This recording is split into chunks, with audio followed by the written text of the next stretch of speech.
औज़ुबिल्लाहिमिनश्शैतानिर्रजीम बिस्मिल्लाहिर्रहमानिर्रहीम।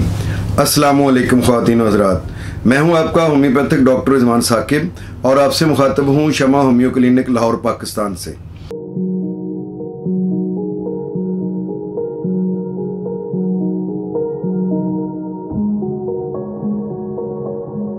आइए आज बात करते हैं कि ख़वातीन में हैज़ के मसाइल और उनका होम्योपैथी इलाज। देखिए, एक ख़ातून जब पहुंचती है अपनी जवानी की उम्र में तो उस वक़्त उसको मेंसेस शुरू हो जाते हैं। ये उम्र आमतौर पर हमारे इलाके में 12 से 13 साल के दरमियान होती है। तो इसमें जब उसको माहवारी शुरू हो जाती है तो उसके साथ ही उसको जब तक मेनोपॉज का पीरियड शुरू नहीं होता, जिसको सने यास कहते हैं, जब माहवारी बिल्कुल बंद हो जाती है, उससे पहले बल्कि उसके बाद भी जो माहवारी के बंद होने की वजह से उसके साथ बहुत सारे मसाइल जो है उसके साथ उसको नंबरदज़मा होना पड़ता है।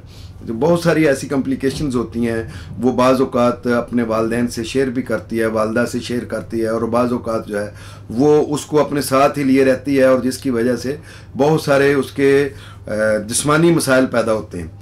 तो माहवारी के जो मसाइल ख़वातीन में पैदा होते हैं उसमें सबसे पहला मसला तो ये होता है कि माहवारी वक्त से पहले शुरू हो जाती है। अभी बच्ची जो है वो माहवारी के वक्त को नहीं पहुंची है तो उससे पहले माहवारी शुरू हो गई है।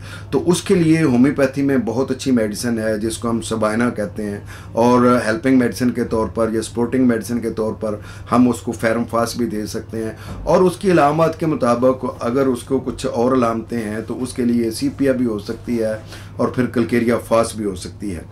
इसके अलावा यह है कि माहवारी के शुरू हो जाने के बाद कई तरह के और मसाइल पैदा होते हैं। मसलन कि एक दफ़ा हैज़ आ गया है, उसके बाद कई माह तक आया ही नहीं है, तो ये भी एक बड़ी परेशान कौन सी सूरत हाल होती है, जिसकी वजह से ये चेहरा डबल चिन हो जाता है। फिर इसके अलावा चेहरे पर बाल आ जाते हैं, अपर लिप्स पे बाल आ गए हैं, बाकी यहाँ पे बाल आ गए हैं और ख़ातून के। और इसके अलावा उसकी जो अब्डामन है, पेट है, वो दो हिस्सों में डिवाइड हो जाता है बाजू का। फिर लोअर अब्डामन में अक्सर पेन रहता है। इस तरह की जो बाकी भी बहुत सारी चीज़ें, उसके फिगर्स जो है वो डी शेप होना शुरू हो जाते हैं। हिप्स हैं, जो ब्रेस्ट हैं, उनकी वो जो एक मौजू जिस्म होता है, जो एक पूरा एक तकवीम में होता है, वो जिस्म जो है वो मुख्तलिफ होना शुरू हो जाता है। तो उसके लिए होम्योपैथी में बहुत अच्छी मेडिसिन है। मसलन माहवारी नहीं आ रही है तो उसमें सनेशियो है, मदर टिंचर में इस्तेमाल होती है, गोसिपियम मदर टिंचर में इस्तेमाल होती है, स्केल कार इस्तेमाल होती है, और बहुत सारी मेडिसिन हैं जो इस काम के लिए इस्तेमाल की जाती हैं, जिसके ज़रिए से ये मसला हल हो जाता है। अच्छा, एक और वजह भी होती है माहवारी के लेट होने की, कि उसमें पीसीओ होते हैं या फेब्रॉइड होते हैं, जिसकी वजह से ये मसला होता है।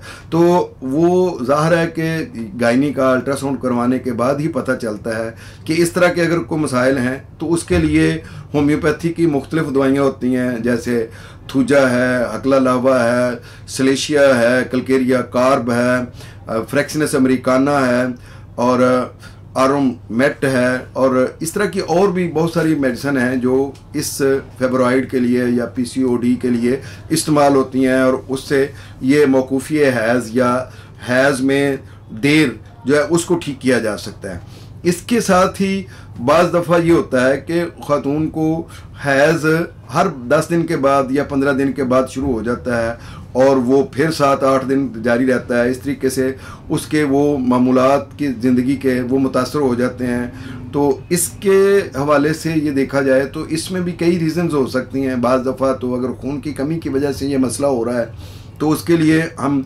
वनेडियम दे सकते हैं, वनेडियम के अलावा चाइना दे सकते हैं, और फिर लेसिथीनियम है, अल्फा है, ये इन मेडिसिन के ज़रिए से हम कर सकते हैं। फेरमेट है, फेरमफास है, तो ये दवाइयाँ दी जा सकती हैं। और अगर ये मसला उसके कोई पीसीओ की वजह से बना हुआ है तो उसमें कैप्सिला मेडिसिन बहुत अच्छी है, उसके ज़रिए से ठीक किया जा सकता है।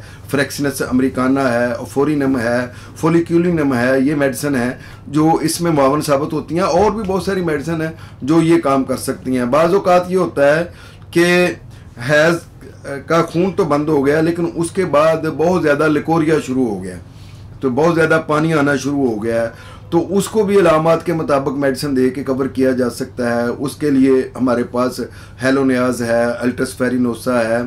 तो इस तरह से बहुत सारी और दूसरी मेडिसिन हैं, जैसे करियाजोटम है, तो वो देकर हम इस मसले को भी हल कर सकते हैं।